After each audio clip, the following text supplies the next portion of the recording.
우리 인간들은 사실은 사랑이 없을 때 외롭죠. 근데 여러분들, 자식이 부모를 사랑하는 게 클까요? 부모가 자식을 사랑하는 게 클까요? 제가 다녀보면요, 다 부모가 자식을 사랑하는 게 크다고 착각하고 있어요. 근데 3살, 4살, 5살 때만 해더라도 누가 더 부모를 사랑하느냐면 자식이 더 부모를 사랑한대요. 왜냐하면 여러분들 3살, 4살, 5살 된 아이들은 누구밖에 없어요? 엄마밖에 없잖아요. 그래갖고 그냥 엄마 치마 붙잡고 그냥 온 데를 다 따라다니잖아요. 근데 엄마는 그때 아이 모임에도 나가야 되고 그냥 여기저기 다녀야 되는데 그냥 딸, 아들이 그냥 계속 매달려 있으면 귀찮아요, 안 귀찮아요? 귀찮을 때 있죠? 그래서 한마디 해도 얜 잠도 없냐고, 좀 가서 좀 자라고. 그래도 그냥 계속. 그러니까 아이가 엄마 아빠를 너무너무 좋아해. 엄마 아빠하고 같이 있고 싶어. 근데 누가 밀어내기 시작하냐면 부모가 밀어내기 시작하는 거예요. 언제까지 밀어내냐면 초등학교 6학년 때까지 계속 밀어내요. 그리고 공부 못한다고 구박까지 해. 밀어내는 것도 모자라서. 그럼 중학교 올라가면 그때부터는 누가 싫어하기 시작해요? 자식이 싫어하기 시작해요. 그래갖고 엄마 아빠를 거절하기 시작해. 근데 엄마 아빠는 똑같은 마음이야. 사랑하는 건 똑같아. 그렇죠?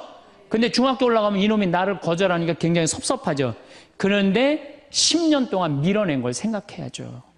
10년 동안 같이 아이가 놀아달라고 그럴 때 놀아주고, 뭐 매달릴 때 같이 안아주고, 눈 마주쳐주고, 대화해주고, 얘기 들어줬으면은 중학교 올라도 걔는 엄마 아빠 안 미워해요. 그런데 3살서부터 계속 귀찮다고 그러고 자라고 그러고 그냥 뭐 또 때리고 막 공부 못하면 뭐 그냥 네가 그냥 내가 널 낳고 미역국을 끓여 먹고 내가 한심하다고 그러고, 그리고 중학교 올라와갖고 자식이 엄마 막 째려보고 신경질 보고 소리 지르면은 그땐 당황스러운 거예요. 그래서 그런 착각을 하지 마시라는 거예요. 자식이 여러분들을 거절하게 되는 데는 누가 기여를 하는 거예요? 여러분들이 기여를 하는 거예요. 제가 신학교 때 부제 때 매스컴 세미나라는 걸 했는데, 그때 어떤 자매가 와갖고 정말 내 눈물을 찔끔 나게 하는 강의를 한 적이 있어요. 이 자매가 아들이 셋 있었대요. 근데 아들이 셋 있는 집은 항상 둘째가 문제예요. 첫째는 첫째라고 잘해주고 막내는 막내라고 잘해주죠. 그렇죠?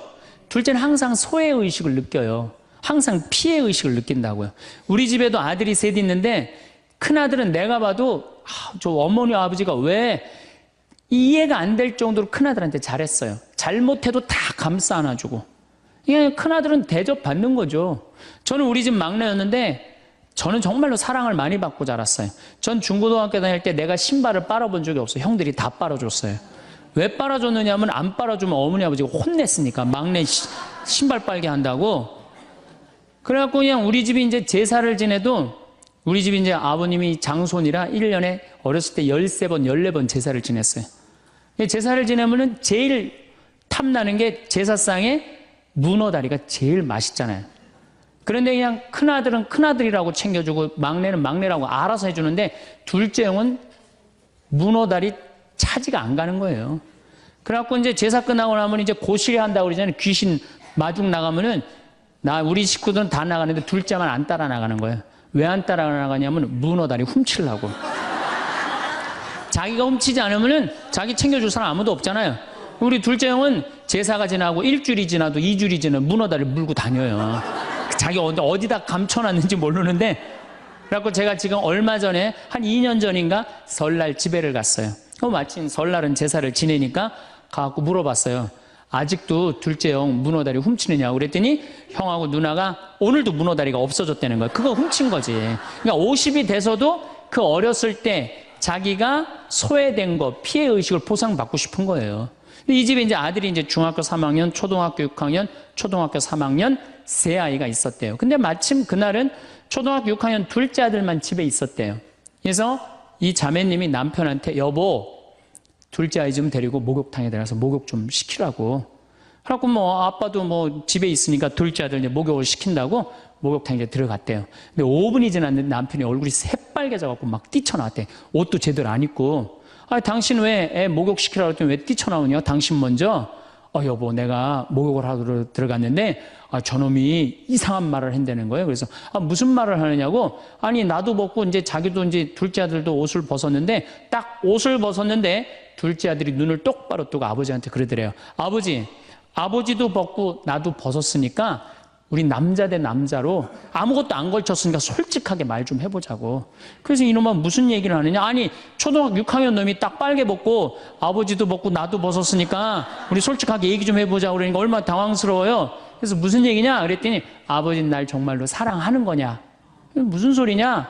지난 겨울에 아버지가 밤에 두부 심부름 시켰을 때 난 너무너무 밤에 나가는 게 무서웠다. 왜냐하면은 동네에 불량 형들이 걸리면 돈을 뺏고 그래서 난 밤에 나가는 거 너무너무 싫었다. 중학교 3학년 큰형도 있는데 내가 그래서 큰형 왜 안 시키냐고. 그러니까 아버지가 나한테 소리 지르고 나한테 갔다 그래서 내가 울면서 갔다 왔다. 내가 그렇게 무서운데 얼마나 내가 서러웠는지 알았느냐. 그 아버지 나 사랑하는 거냐. 내가 그렇게 마음고생하는 걸 아냐. 뭐 아버지 할 말 없지. 또 아니 내가 구두 닦았을 땐 한 번도 칭찬도 안 하는데 막내가 아버지 구두 닦으면 그렇게 좋아하고 칭찬하고 500원도 주고 그러는데 왜 나는 한 번도 그런 적이 없느냐. 그리고 우리 아들 셋이서 인사할 때 잘 다녀오시라고 그럴 때 내 머리 쓰다듬은 좀 있냐. 한 번도 없다. 막내 머리만 쓰다듬어 줬지. 날 사랑하는 거냐. 아들이 그냥 그렇게 물어보는 거야. 당황스러운 거죠. 부모는 항상 세 아들 다 사랑한다고 그러지만은 자식이 느끼는 건 너무너무 섭섭했던 거죠. 그래서 이 아빠가 너무너무 당황스러워갖고 그랬대요. 나는 너를 너무 믿었기 때문에 심부름도 시킨 거고 난 너를 너무너무 믿었기 때문에 막내 어리니까 이렇게 한 거지. 난 이 셋 중에 너를 너무너무 사랑한다. 그리고 너무 당황스러워서 그냥 옷도 그냥 대충 입고 뛰쳐나온 거예요. 그 자리에서 너무 있기 미안해갖고. 그래갖고 제가 어떻게 하나 보라고 그랬더니 문을 빼꼼히 열고 보니까 아들이 눈에는 눈물이 뚝뚝뚝 떨어지는데 입에는 미소가 있더라는 거예요. 아빠가 날 사랑한다고 그러니까. 그러니까 누가 사랑하는 게 커요? 자식이 부모 사랑하는 게 큰 거예요. 그 사랑을 부모가 까먹고 자꾸 자식한테 못되게 하는 거죠. 그래서 여러분들 정말로 우리가 부모라는 게 중요해요. 아버지가 없는 자식들은 참 힘들어요. 아버지가 없는 자식들은. 여러분들 그 삼국 통일을 한 궁예, 왕건, 견우, 후백제 거기에 궁예 얘기를 좀 할게요. 궁예가요. 뭐 역사적으로 뭐 확실하진 않지만 47대나 48대 경문왕 아들이었대요. 셋 중에 제일 난 사람이에요. 왕건은 귀족 아들이고 견우는 평민 아들이야. 근데 궁예는 왕의 아들이었어요. 근데 아버지 없이 자랍니다. 아버지 없이 자라요. 아버지 없이 자라는 사람들은요. 심리학자들이 얘기를 하기가 1살서부터 3살 때까지 가장 중요하대요. 이때 아버지 엄마가 안아주고 뽀뽀해주고 엄마 아빠라고 그럴 때 격려해주고 기저귀 갈아주고 이럴 때 아이들은 뭐가 생기느냐 하면 신뢰심이 생긴대요. 세상은 믿을 만한 데다. 그리고 그냥 아이가 막 걸을 때 옆에서 박수 쳐주고 걸음 뛸 때 그럼 아이들이요 그 굉장히 심리적으로 안정감을 준다는 거예요. 그런데 이때 아버지가 없는 아이들은 심리적으로 굉장히 불안하다는 거예요. 여러분들 이 아빠가 아이들 이 목마 태워주면은 애들 좋아해요 안 좋아해요? 좋아하죠? 그런데 아빠 키가 1m 70이고 애가 50cm면 2m 20이에요.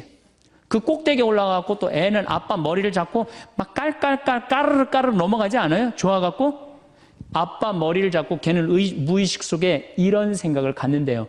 세상은 이렇게 높아도 믿을 만한 데다. 이 든든한 아버지가 있으니까. 그런 믿음이 생긴다는 거예요. 그런데 궁예는 그랬던 경험이 한 번도 없었던 거야. 그러니까 나중에는 사람을 의심을 하기 시작하는 거예요. 의심하기 시작하는 거예요. 그래갖고 나중에 관심법이라는 걸 개발해요. 그래갖고 네가 의심하는지 안 의심하는지 내가 안다. 그래갖고 그냥 신하들도 그냥 의심도 안 하는데 너 의심한다고 그러고 죽이고 결국 누구까지 죽여요? 자기 부인하고 아들까지 죽여요. 그리고 마지막으로 쓸쓸한 최후를 맞이해요. 신부님 나는 우리 남편이 일찍 죽어갖고 우리 애들 그냥 혼자 키웠는데 너무 섭섭합니다. 아버지 없이도 훌륭하게 자라는 사람 간혹 있어요. 그게 누구냐면 오바마가 아버지 없이 자라잖아요. 할머니 손에서 얼마나 훌륭해요. 그렇죠? 그러나 일반적으로 보면은 그렇다는 거예요. 아버지가 굉장히 중요한데 근데 슬픈 거는 우리나라는 아버지가 있어도 없는 것 같아요. 아버지가 있어도 애는 학원 다니냐고 그냥 정신 팔려가고 아버지는 돈 번다고 해갖고 서로 사랑을 쌀 시간이 없는 거. 서로 사랑을 쌀 시간. 그런데 이 아버지와 끈이 굉장히 기가 막힌 분이 한 분 계세요. 아버지와 자식 사랑이 아주 두터운 분이 한 분 계세요. 그분이 누구냐면 바로 예수님이에요. 예수님처럼 아버지와 사랑이 깊은 사람이 없어요. 여러분들, 세례받을 당시 예수님이 물 위에 올라오시자 마르코복음 1장 11절에 뭐라고 그러냐면 너는 내가 사랑하는 아들, 내 마음에 드는 아들이다 라고 하느님 아버지께서 아들을 얼마나 사랑하는지 확인시켜줘요. 그 마태복음 11장 25절 27절을 보면은 아버지, 하늘과 땅의 주님, 지혜롭다는 자들과 슬기롭다는 자들에게는 이것을 감추시고 철부지들에게는 드러내 보이시니 아버지 감사드립니다. 그렇습니다. 아버지의 선하신 뜻이 이렇게 이루어졌습니다. 나는 아버지께서는 모든 것을 나에게 넘겨주셨습니다. 그래서 아버지 외에는 아무도 아들을 알지 못합니다. 또 아들 외에는, 그리고 그가 아버지를 드러내 보여주려는 사람 외에는 아무도 아버지를 알지 못합니다. 그냥 예수님 입만 열면 아버지 얘기를 해요. 입만 열면은. 또 하느님 아버지도 아들한테 각별한 사랑을 해. 거룩한 변모 마태복음 17장 보면은 이렇게 얘기해요. 이는 내가 사랑하는 아들, 내 마음에 드는 아들이니 너희는 그의 말을 들어라. 그러니까 예수님도 아버지를 사랑하고 아버지 하느님도 누구를 사랑해요? 예수님. 그러니까 하늘에 새도 보금자리가 있고 여우도 굴이 있지만 사람의 아들은 머리 둘 곳조차 없다라고 굉장히 고독하셨음에도 불구하고 그 고독을 누구 때문에 극복했을까요? 하느님 아버지와 철저한 사랑의 끈으로 그걸 극복한 거예요. 여러분들 자식들이 세상 살아가기 힘들다 하더라도 그 든든한 아버지가 있는 자식들은요, 극복해 나가요. 든든한 아버지가 있는 자식들은. 또 요한복음 17장 하느님 아버지와 얼마나 깊은 사랑으로 묶여 있는지 잘 보여주는 구절이 있어요. 아버지, 세상이 생기기 전에 제가 아버지 앞에서 누리던 그 영광으로 이제 다시 아버지 앞에서 저를 영광스럽게 해주십시오. 그리고 이어서 이렇게 말씀하십니다. 아버지께서 제 안에 계시고 제가 아버지 안에 있듯이 그들도 우리 안에 있게 해주십시오. 난 이 구절을 보면요, 가슴이 떨려요. 여러분들 자식 중에 아버지한테 아버지 안에 내가 있고 내 안에 아버지가 있어, 이렇게 말하는 자식들이 있어요? 그런 고백을 할 수 있는 자식이 몇 명이나 될까요? 아버지 안에 내가 있고 내 안에 아버지가 있다. 예수님은 이렇게 아버지를 사랑했던 거예요. 의로우신 아버지, 세상은 아버지를 알지 못하였지만 저는 아버지를 알고 있습니다. 저는 그들에게 아버지 이름을 알려주었고 앞으로도 알려주겠습니다. 아버지께서 저를 사랑하신 그 사랑이 그들 안에 있고 저도 그들 안에 있게 하려는 것입니다. 예수님은 그 말씀을 하고 난 다음에 유다의 배반으로 붙잡히세요. 그러니까 예수님은 활동 시작할 때부터 아버지 얘기 시작해갖고 마지막 끝날 때까지 아버지 얘기한 거야. 아버지하고 이야기를 하는 거를 멈추지 않으십니다. 그리고 겟세마니 동산에서도 아버지와 끈끈한 사랑을 보여주시죠. 아버지, 하실 수만 있으시면 이 잔이 저를 비껴가게 해주십시오. 그러나 제가 원하는 대로 하지 마시고 아버지께서 원하시는 대로 하십시오. 요새 이런 아들이 어디 있어요? 제 뜻대로 말고 아버지 뜻대로 하세요. 이런 아들이 어디 있어요? 다 내 뜻대로 해달라고 그래요, 엄마 아버지가. 그렇죠? 근데 예수님은 하느님 아버지가 그렇게 기뻤던 거야. 맨 마지막에 아버지, 이 사람들을 용서하여 주십시오. 그리고 마지막으로 이런 말씀을 하십니다. 아버지, 제 영혼을 아버지 손에 맡깁니다. 그러니까 이 아버지와 철저한 끈으로 묶여 있었던 예수님은 그 마지막 제자들이 다 버리고 도망갔어도 그 아버지에 대한 사랑, 내 안에 아버지가 있고 아버지 안에 내가 있다는 그 기가 막힌 사랑으로 극복하시고 인류 구원의 문을 여신 거예요. 그렇다면 우리나라 아버지들도 이런 아버지가 돼야지. 자식들한테 이런 아버지가 돼야 되는데 이런 아버지가 과연 몇이나 있느냐. 저는 다행히 우리 아버지를 참 잘 만났어요. 전 참 아버지를 좋아해요. 나는 어렸을 때 추억이 아버지하고 매일 토요일날 일요일만 되면 산에 가갖고 도토리 따고 밤 줍고 또 내가 망보고 아버지가 대추나무 올라가고 막 서리하고 막 이런 거 많이 했어요. 예. 그래갖고 막 걸려갖고 막 대추밭 주인한테 막 욕먹으면 그냥 얘는 누구냐고 그러면 우리 막내 아들이라고 그러면 그냥 막내 아들 데리고 좋은 거 가르쳐 준다고 그냥. 그리고 어렸을 때 아버지하고 추억 중에 웅덩이가 있어요. 웅덩이. 거기에 퍼내면 그 미꾸라지. 그 진흙 안에 미꾸라지 그걸 잡아내는 정말 그런 추억들이요. 그러니까 지금도 80이 된 아버지를 보면 행복한 거예요.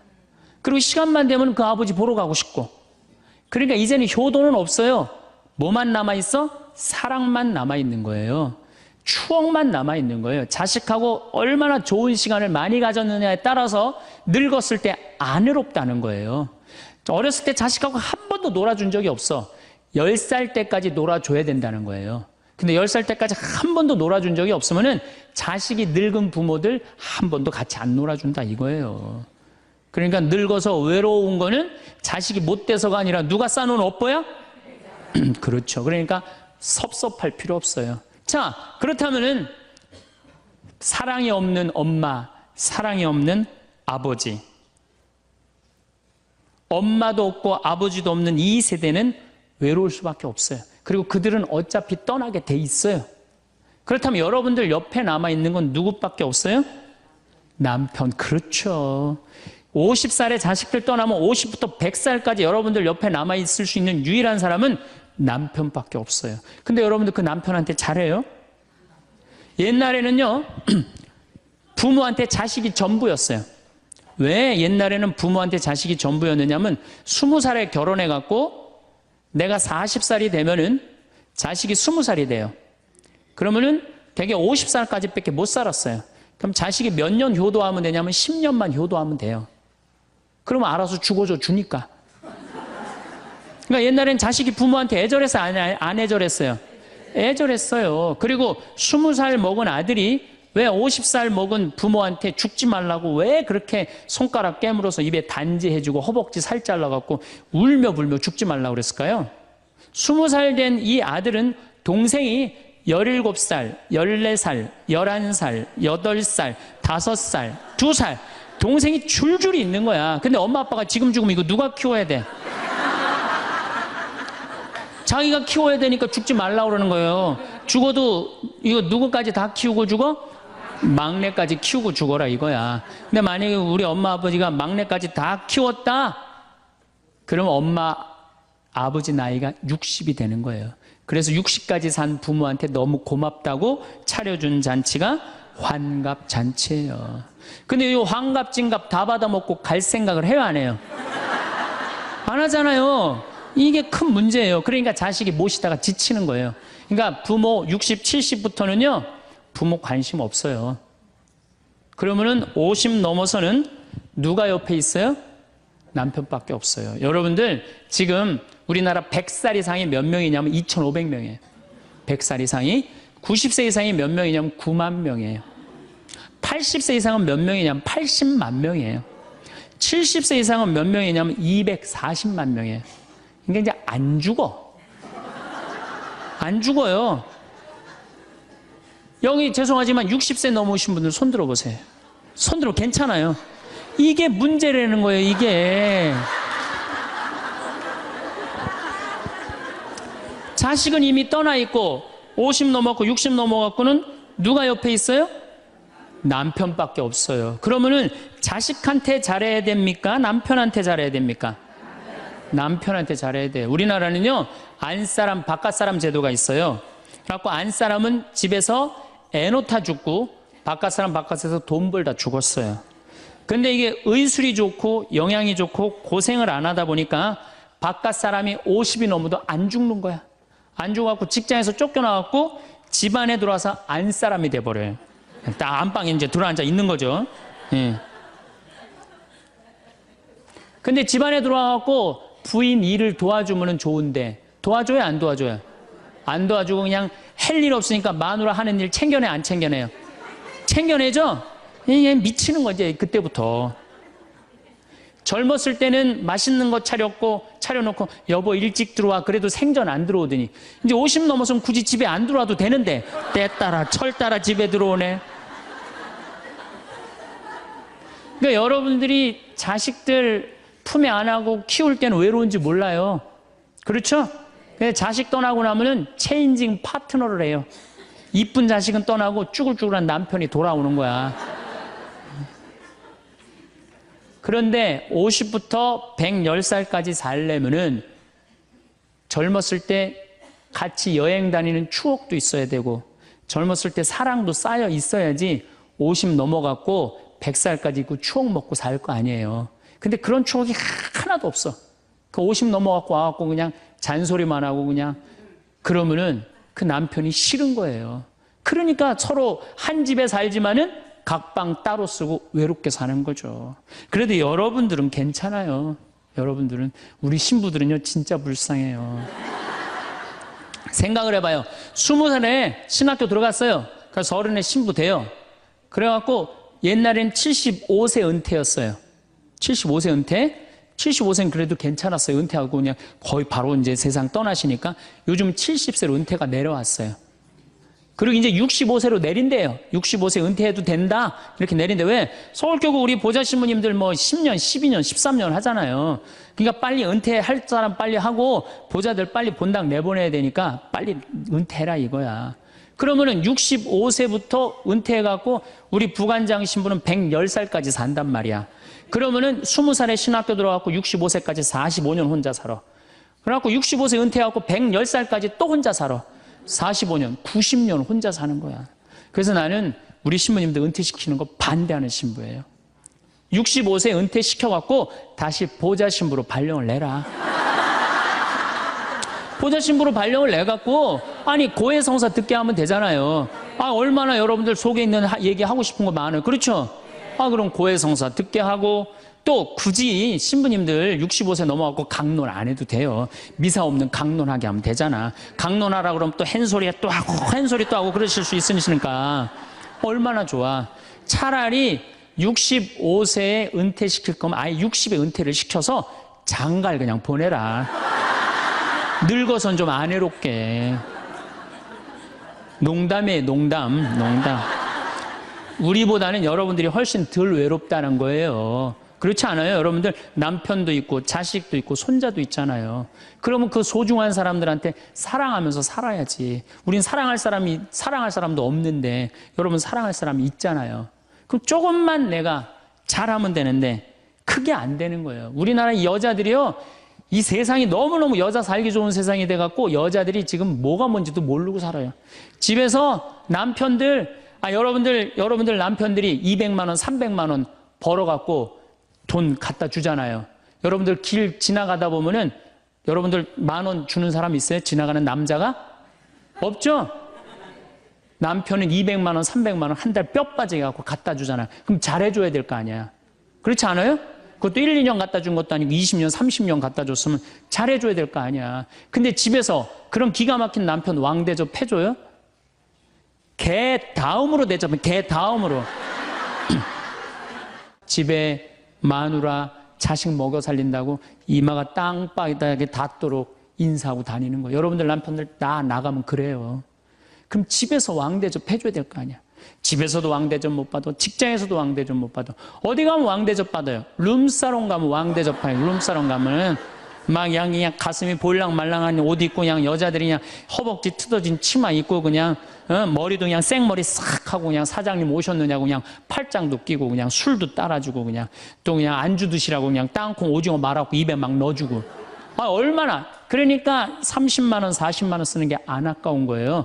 대한민국의 룸사롱으로 남자를 몰아내는 건 누가 몰아내는 거냐?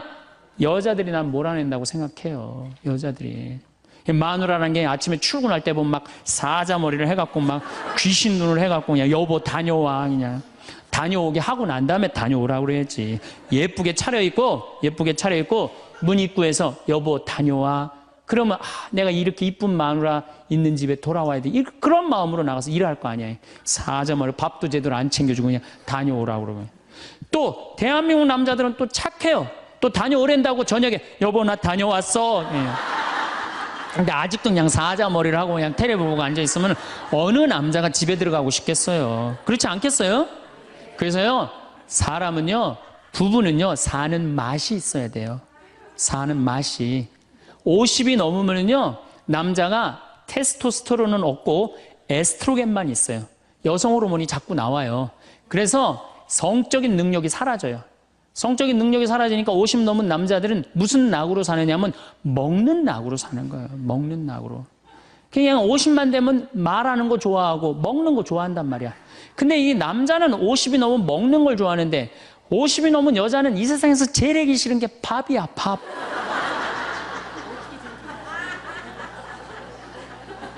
그러니까 그냥 둘이 사는데 왜 김치찌개를 끓여도 한솥 끓여. 그냥 하기 싫으니까 귀찮으니까 한솥 끓여갖고 그냥 다음날 아침에 그냥 그거 졸여갖고 아침상에 올려놓고 그냥 저녁엔 또 오늘같이 하루 피고 저녁에 이제 여보 나 저녁 집에 가서 먹을게 그러면 또 그거 볶아갖고 저녁상에 또 올려놓고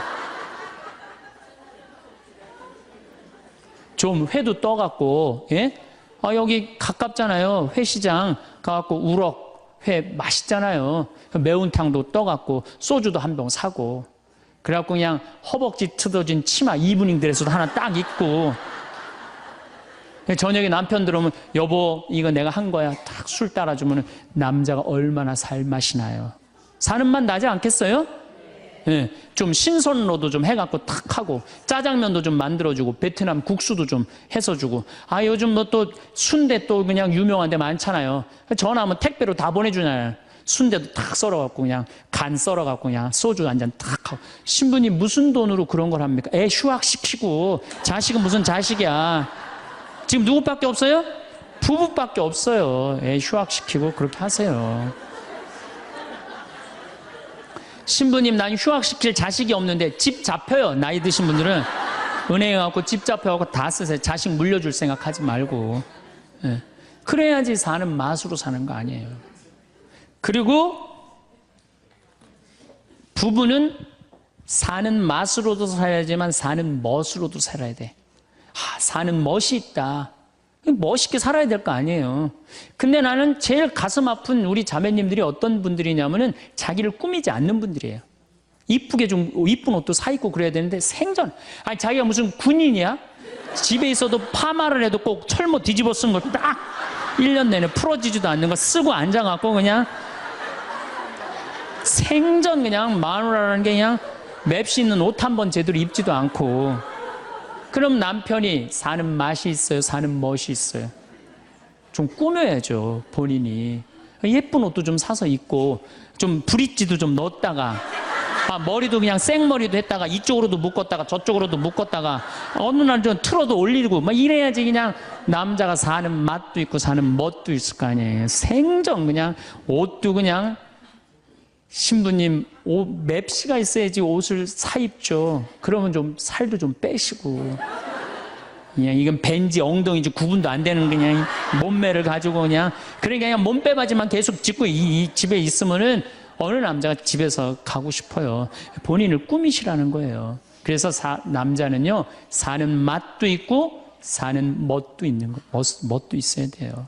그래서 예쁜 옷 남편도 좀 꾸며주고 남편도 좀 나비 넥타이도 좀 하고 남자가 50이 넘으면요 제가 지난 미국에 한번 강의를 갔는데 너무 멋있는 부부를 봤어요. 남편이 한 60쯤 돼 보이는데 식사를 같이 하려고 그러는데 남편이 살짝 머리가 벗겨졌더라고요. 근데 부인이 사각모를 탁 차에 하더라고요. 남편을 바깥에서 만났는데 딱 했는데 부인이 여보 이거 써 탁 씌워주는데 너무 멋있더라고요. 여러분들 앞 백화점에 가갖고 남편 좀 사각모도 좀 멋있는 거 좀 중절모도 멋있는 거 사서 탁 씌우면 얼마나 좋아. 그렇지 않아요? 옷도 이제 50이 넘으면요 단색을 입어야 돼요. 노란색을 입든지 초록색을 입든지 아니면 빨간색을 입든지 그래야지 좀 젊어 보이는데 이거는 그냥 김치 국물 떨어져도 안 보이는 체크무늬 사서 입혀갖고 그냥 1년 내내 빨아주지도 않고 그냥 맛도 없고 멋도 없는 거죠. 그래서 좀 무슨 돈으로 애 휴학시키고 자식은 무슨 자식이에요. 여러분들 이제 50이 넘어가갖고요 여러분들의 유일한 동반자는 누구밖에 없다? 남편밖에 없다. 그럼 남편한테 잘해줘야죠. 50이 넘으면 또 남자들도 문제는 문제예요. 이 남자는 50이 넘어가면 친구가 없어져요. 오로지 방에만 있는 거 집에만. 근데 여자는 바뀌어 또 성격이 바뀌고 50이 넘으면 친구가 너무 많아. 그냥 맨날 만나러 나가야 되는데 그냥 이 남자고 여자고 이제 서로 힘든 거죠. 또 그냥 50, 60 넘은 남자들은 씻지도 않아. 그냥 냄새 나고 그냥 이러니까 그냥 남편 옆에 가까이 가기도 싫은 거죠. 예. 근데 이 부부가요, 서로 애인같이 살아야 돼요. 우리 자매님들 자기를 애인같이 꾸며야 돼요. 그래갖고 언제든지 집에서도 깔끔하고 예쁘게 차려입으면 남자가 기분이 좋잖아요. 집도 좀 화분도 좀 예쁜 거 좀 해놓고 여행도 좀 다니고 둘이 공연도 좀 가고 극장도 좀 보러 다니고 이래야지 그냥 사는 맛도 나고 사는 멋도 날 거 아니에요. 그래서 제발 좀 성지순례 좀 가세요.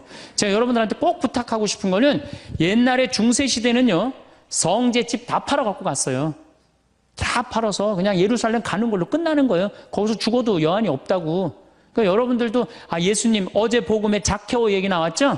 그 예리고 얼마나 좋아요. 그리고 그냥 갈릴레아도 좀 호수도 가보고 얼마나 좋아요. 신부님 무슨 돈으로? 휴학시키고 그 돈이면 충분해요. 한번 갔다 오면은요, 신앙이 틀려지거든요.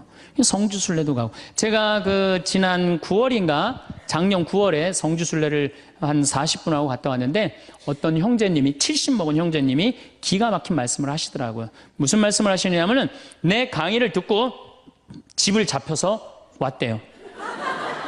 근데 가만히 생각을 해보니까 집은 은행에 잡히면 대출을 해준대요. 은행에 잡히면 대출해주잖아요. 근데 나이는 대출해주는 데가 아무 데도 없대요. 여러분들 누가 나이 대출해줘? 한 살이라도 더 먹기 전에, 다리에 힘 풀리기 전에 갔다 오셔요. 그리고 내가 성주순례를 가면은 너무 행복해하는 거, 자매님들이. 그래갖고 나는 은혜 받아갖고 성제 갖고 그냥 성령을 충만히 받아갖고 10일 동안 저렇게 행복하고 그냥 은총에 그냥 가득한 줄 알았더니 12일 동안 밥을 안 하잖아, 밥을.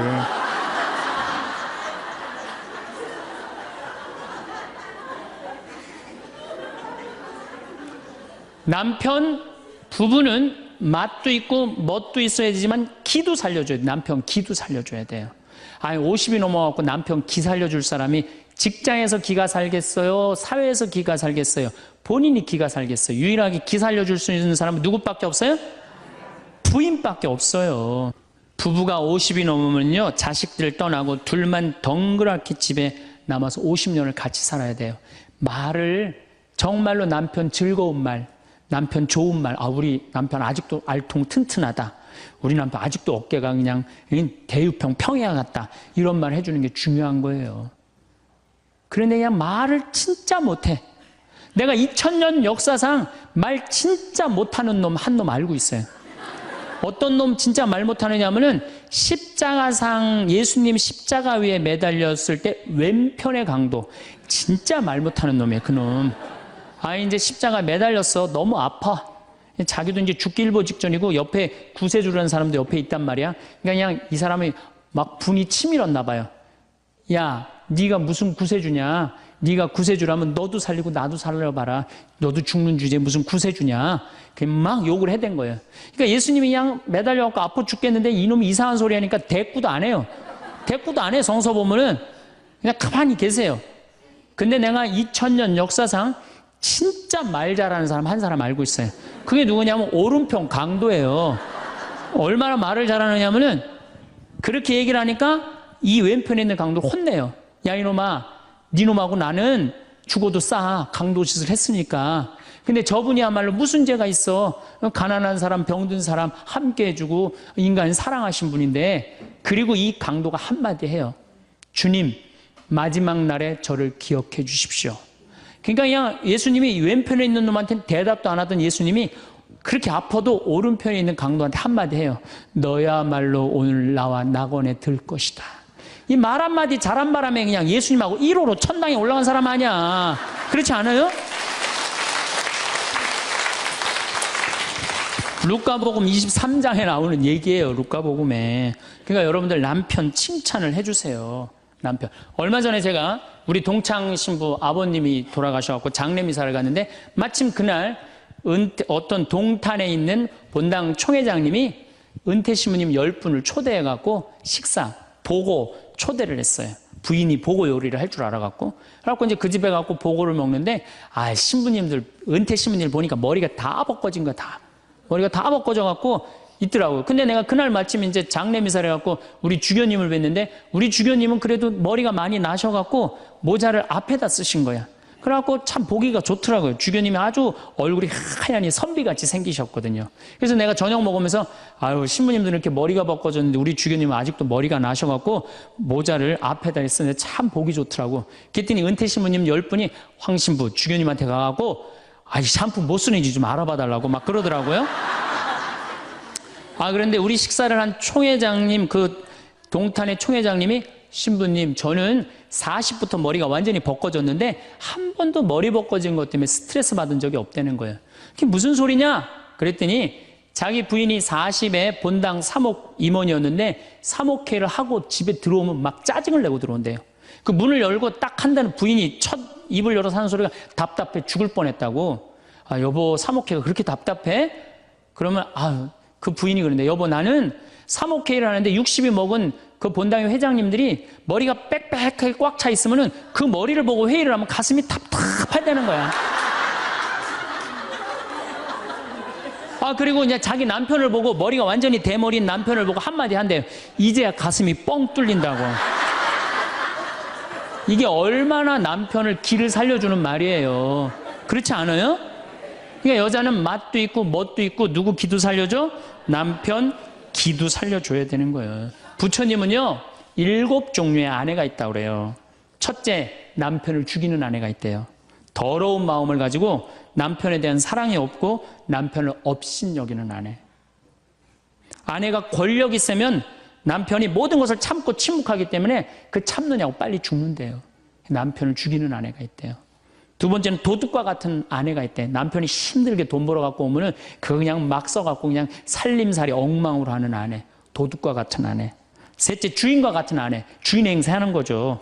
그래갖고 그냥 자기는 일 안 하고 남편 막 시키는 주인과 같은 아내가 있고.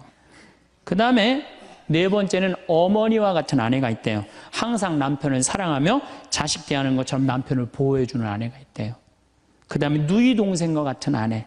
남편을 섬기기를 다하고 자매와 같은 귀여움을 떨고 애교를 떠는 그런 누이 동생과 같은 오빠 하면서 그런 아내가 있다는 거예요. 그 다음에 친구 같은 아내가 있다는 거예요. 직장에서 마치고 피곤해서 돌아오면은 남편을 반가이 맞이해주고 술 한잔을 하면서 하루를 이야기를 나누는 친구 같은 아내. 그 다음에 이건 시대에 좀 안 맞지만은 종과 같은 아내, 남편을 극진히 섬기는 아내가 있다는 거예요. 여러분들은 7번째 중에 몇 번째에 들어가세요?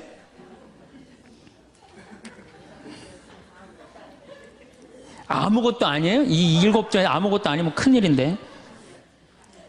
근데 우리나라 남자들도 문제예요. 사실은 이 부인한테 참 잘해야 되거든요. 자기 믿고 따라온 사람이 얼마나 귀하게 해야 돼. 근데 우리나라 남자들 참 부인한테 말 못해요. 정말 이쁘다고 말 한마디 해주면 얼마나 좋아. 여자는요 1년 365일 365가지 방법으로 이쁘다는 소리를 듣고 싶어 한대요. 오늘같이 이렇게 태양이 찬란한 날은 여보 저 찬란한 태양처럼 당신 오늘 너무 이뻐. 그리고 비가 촉촉하게 오면 여보 당신 촉촉한 비처럼 이뻐. 어떤 방법을 써서라도 이쁘다는 말하면 여자는 행복하다는 거예요. 그리고 요리를 해주면 맛있다고 먹으면은 김치찌개 이렇게 맛있는 김치찌개 먹을 수 있는 사람은 세상은 나 하나밖에 없다고. 이렇게 정말로 이런 말을 해줘야 되는데 생전 뭐 맛있다 맛없다 그런 말 안 하면은 여자가 밥할 맛 나겠어요? 안 나죠? 그럼요. 그리고 한 30년 밥 얻어먹었으면 이제 설거지는 해야지. 그렇게 얻어먹었으면 설거지는 해야지. 양심 있는 거 아니야? 그렇지 않아요? 여자는 언제 행복하냐면 남편이 자기 살림을 도와줄 때 행복하다고 그러더라고요. 내 얘기를 듣고 어떤 형제님이 17년 동안 설거지 할 생각을 한 번도 안 했대. 17년 동안. 그래갖고 이제 내 얘기를 듣고 이제 자기도 이제 해봐야 되겠다.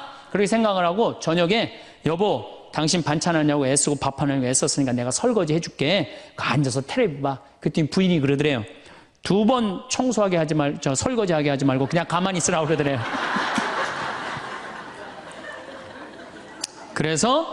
그래서 이 남편이 그랬대요. 아니야, 내가 오늘 해보고 싶어서 그래. 그리고 설거지를 했대요. 그리고 이제 그 형제는 미사 해설하러 성당에 갔는데 메시지가 왔대요. 여보, 나는 오늘 당신이 한 설거지 지금 다시 하고 있어. 하지만은 오늘처럼 행복한 날은 없어. 17년 결혼 생활 중에 오늘처럼 행복한 날은 없어. 고마워. 내 살림살이를 도와줘서. 그 메시지를 형제님이 나한테 보냈어요. 신부님, 요 조그마한 거 이렇게 행복할 수 있는데 내가 왜 이제까지 안 했는지 모르겠다고. 그러니까 우리 정말 부인한테, 정말로 자매님들한테 서비스 해줘야 돼. 이제는 서로를 사랑해야 돼요. 서로를 사랑하고 아껴줘야 돼요. 근데 우리나라 남자들이 얼마나 말을 못하냐면 이게 진짜로 있었던 일이에요. 65살 먹은 형제님이 꿈을 잘 꾼 거야. 그래갖고 로또를 산 거야, 금요일 날. 그래갖고 그냥 가슴이 부풀은 거야. 왜 부인한테 막 자랑을 한 거야. 내가 꿈을 꿨는데 이거 이번 된다. 그리고 보통 꿈이 아니다. 막 돼지가 막 수천 마리 왔다 갔다 한 꿈을 꿨는지. 그래갖고 그냥 막 들떠 있는 거야. 그러니까 부인이 콧소리로 한마디 한 거야. 여보, 그 로또 되면 당신 그 돈 뭐 할 거야? 그때 남자가 정색을 하고 그러더래요. 내가 이 로또 되면은 온 세상 사람한테 다 나눠줘도 당신한테는 한 푼도 안 줄 거야. 아니, 아직 된 로또도 아닌데. 당첨되고 난 다음에 그러면 몰라도 당첨도 안 됐는데. 아이, 귀양 이렇게 말하면 얼마나 좋아요. 여보, 당신 평생 나한테 시집 와갖고 고생만 했는데 내가 로또 되면 내가 당신 다 줄게. 쓰고 싶은 대로 다 써. 아니, 당첨도 안 된 로또인데. 아니, 그렇게 말하면 얼마나 기분이라도 좋아요. 근데 그냥 내가 온 세상 사람한테 다 나눠줘도 당신한테 한 푼도 안 줄 거야. 이게 할 말이에요. 근데 우리나라 남자들이 이런다고요.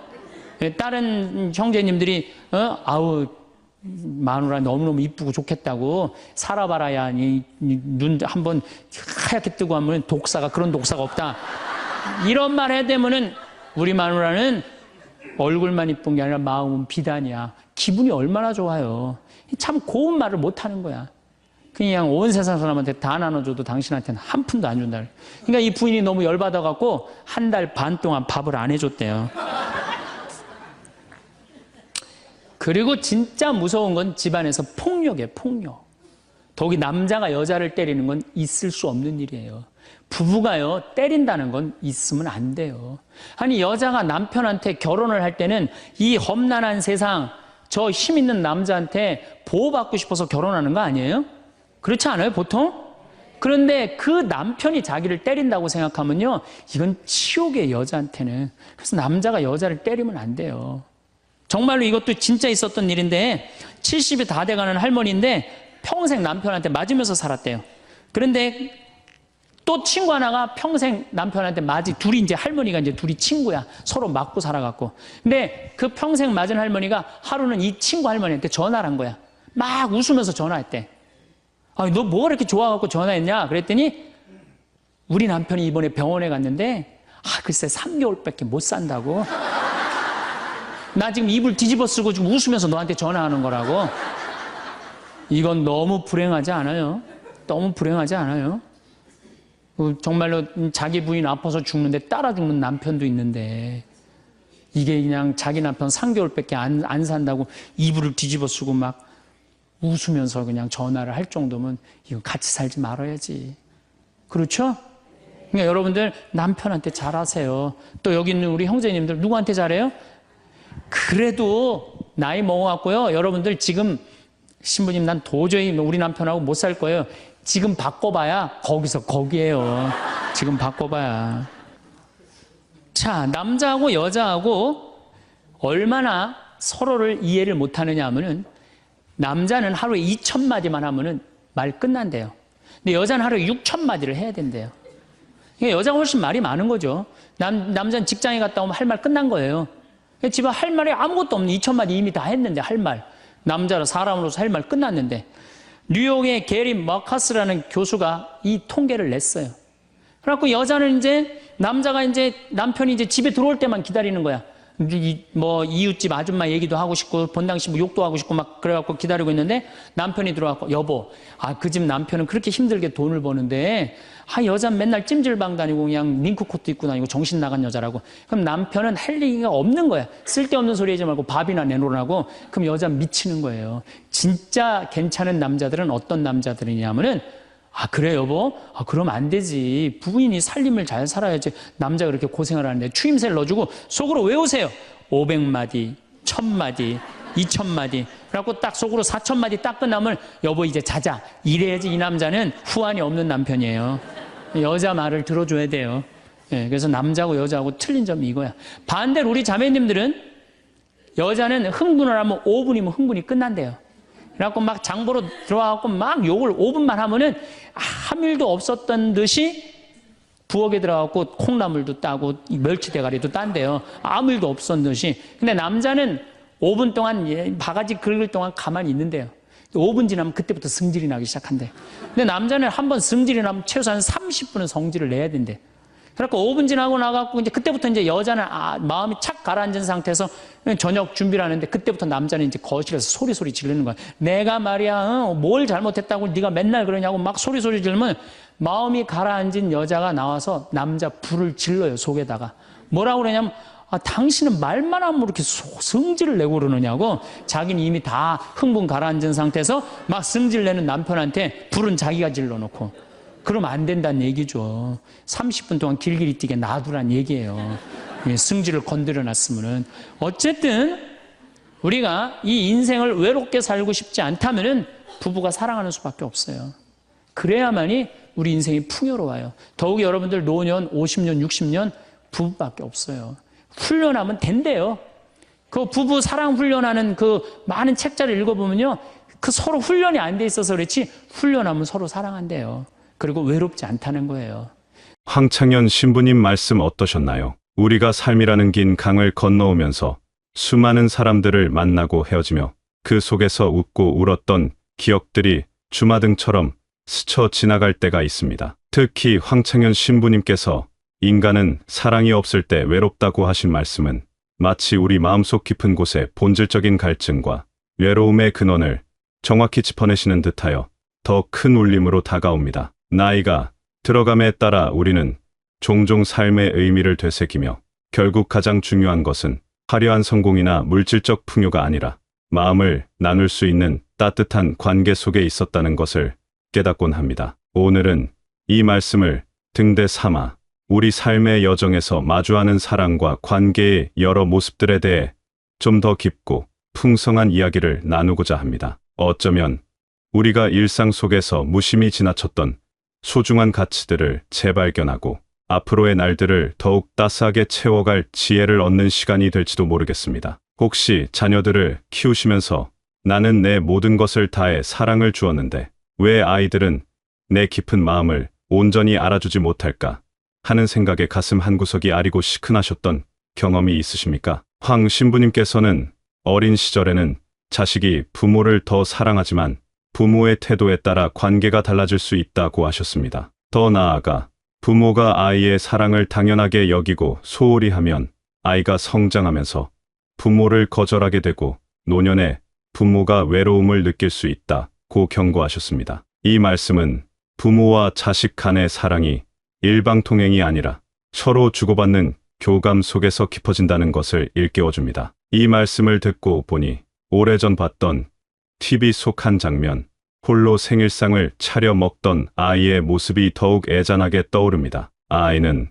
부모님이 돌아오시기만을 애타게 기다렸지만 결국 지쳐 잠이 듭니다. 뒤늦게 돌아온 부모는 아이의 생일이었음을 깨닫고 미안함에 어쩔 줄 몰라 합니다. 이처럼 우리는 때때로 가장 가까운 이들의 간절한 마음을 놓치고 살아갑니다. 아이들이 학교에서 돌아와 제잘거리며 늘어놓는 그날의 소소한 이야기들, 떨리는 손으로 건네던 어버이날의 카네이션 한 송이, 서툰 솜씨로 만들어 건넨 작은 선물 하나에도 실은 엄마, 아빠, 나를 좀 더 바라봐 주세요. 나의 이야기에 귀 기울여 주세요. 사랑해 주세요. 하는 크나큰 외침이 담겨 있었을 겁니다. 부모는 자녀의 좋은 대학 진학이나 성공을 위해 밤낮 없이 뒷바라지하는 것을 최고의 사랑이라 여겼을지 모르지만 정작 자녀는 주말 오후 부모님과 함께 공원에서 자전거를 타거나 저녁 식탁에 마주 앉아 도란도란 이야기를 나누었던 순간을 더 소중한 사랑의 기억으로 간직하고 있을지도 모릅니다. 물질적인 풍족함이나 좋은 환경을 제공하는 것만이 사랑의 완성은 아닐 겁니다. 진심으로 아이의 눈을 바라보며 그 마음을 읽어주고 따뜻하게 안아주는 그 순간의 진정한 교감이야말로 아이의 영혼을 살찌우고 건강한 자아를 형성하는 밑거름이 되었을 겁니다. 반대로 무심코 던진 비판의 한마디, 바쁘다는 핑계로 외면했던 작은 도움의 요청들이 쌓여 자녀의 마음속에 보이지 않는 벽을 만들고 소통의 문을 닫게 만들었을 수도 있습니다. 특히 우리 세대의 아버지들은 사랑을 표현하는데 참 서툴렀던 것 같습니다. 어쩌면 그분들의 아버지, 즉 우리 할아버지 세대로부터 물려받은 모습일지도 모릅니다. 황 신부님께서도 아버지의 중요성을 강조하시며 어린 시절 아버지의 역할이 자녀의 심리적 안정감에 큰 영향을 미친다고 설명하셨습니다. 아버지의 부재, 혹은 함께 있어도 느껴지는 정서적 부재는 아이들에게 채워지지 않는 큰 빈자리로 남을 수 있다고 하셨습니다. 겉으로는 무뚝뚝하고 엄하게만 보이셨던 아버지들이 많았습니다. 그분들은 가족을 위해 험한 세상과 맞서 싸우느라 정작 가정 안에서 따뜻한 말 한마디 건네는 법을 잊으셨거나 배우지 못하셨을 수도 있습니다. 하지만 퇴근길에 무심한 척 사오시던 따끈한 풀빵 한 봉지, 운동회 날 멀리서나마 숨어서 지켜보시던 흐뭇한 눈빛, 대학 합격 통지서를 받아들고 남몰래 눈물 짓던 모습, 등록금 봉투를 건네시며 짧게 던지시던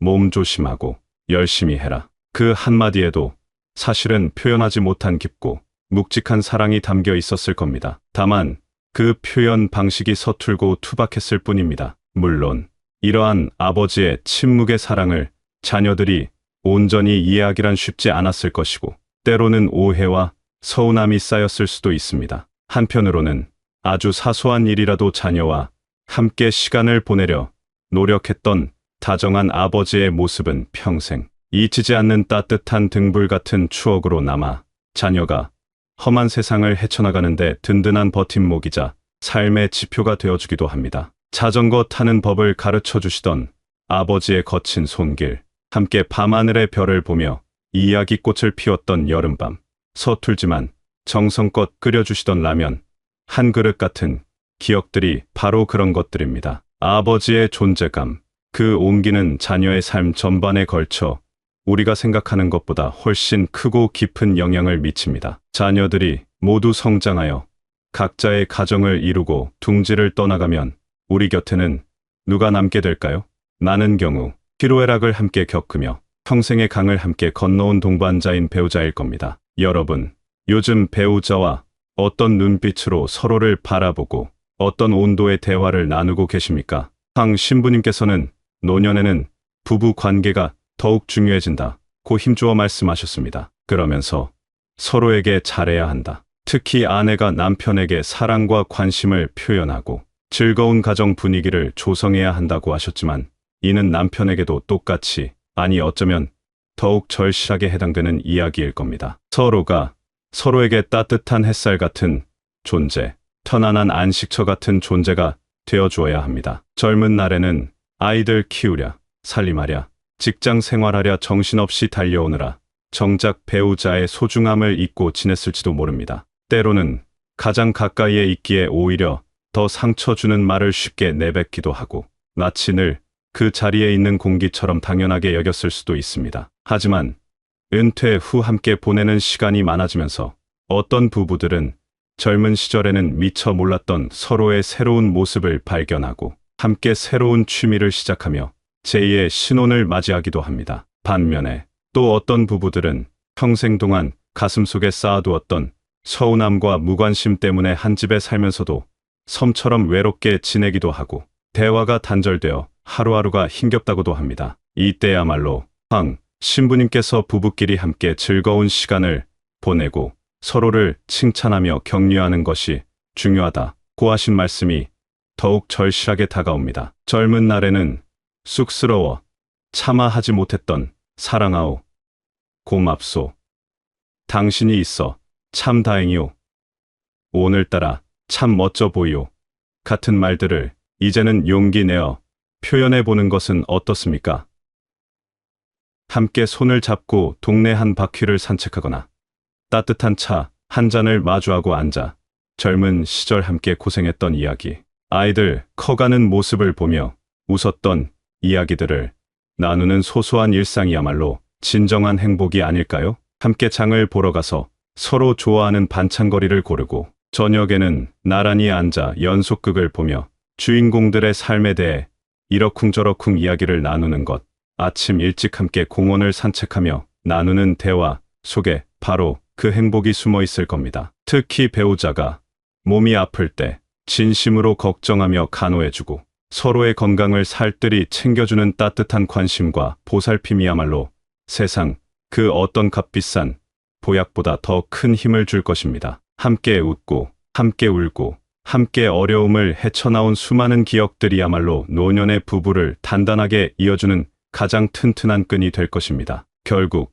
황창현 신부님의 말씀을 통해 그리고 우리가 살아온 지난 날들과 주변 사람들의 삶을 되짚어보며 깨닫게 되는 것은 삶의 진정한 행복과 의미는 먼 곳의 뜬구름 같은 신기루 속에 있는 것이 아니라 바로 우리 곁에 관계 속에 우리가 매일 주고받는 따뜻한 눈빛과 말 한마디 속에 자리하고 있다는 너무나 평범하지만 위대한 진실입니다. 사랑은 마치 아름다운 정원과 같아서 매일 물을 주고 정성껏 가꾸지 않으면 금세 잡초가 무성해지고 꽃들은 시들어 버립니다. 관계 또한 끊임없이 서로 노력하고 진심, 어린 정성을 들여야만 그 향기와 아름다움을 오래도록 유지할 수 있습니다. 이는 저절로 이루어지는 것이 아니라 의식적인 노력과 관심이 필요한 일입니다. 지금 이 순간 내 곁을 지키고 있는 소중한 사람들의 얼굴을 가만히 떠올려 보십시오. 평생을 함께한 배우자,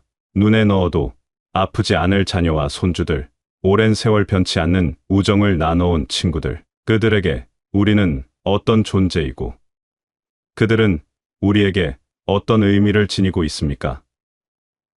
오늘 그들에게 어떤 따뜻한 말 한마디를 먼저 건네고 어떤 사랑과 감사의 눈길을 보내시겠습니까?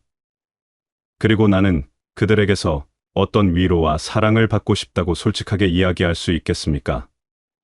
이러한 질문들에 대한 답을 스스로 찾아가고 실천하는 과정 속에서 우리의 남은 날들은 더욱 풍요롭고 의미 있으며 아름다운 황혼으로 빛날 것이라 확신합니다. 어쩌면 가장 중요한 것은 거창한 무언가를 이루거나 주는 것이 아니라 서로의 마음을 진심으로 읽어주려는 아주 작은 노력과 꾸준한 관심, 그리고 당신이 있어서 참 좋다 말해주는 진심, 어린 한마디일 겁니다. 그것이 바로 우리가 서로에게 남길 수 있는 가장 값진 유산일지도 모릅니다.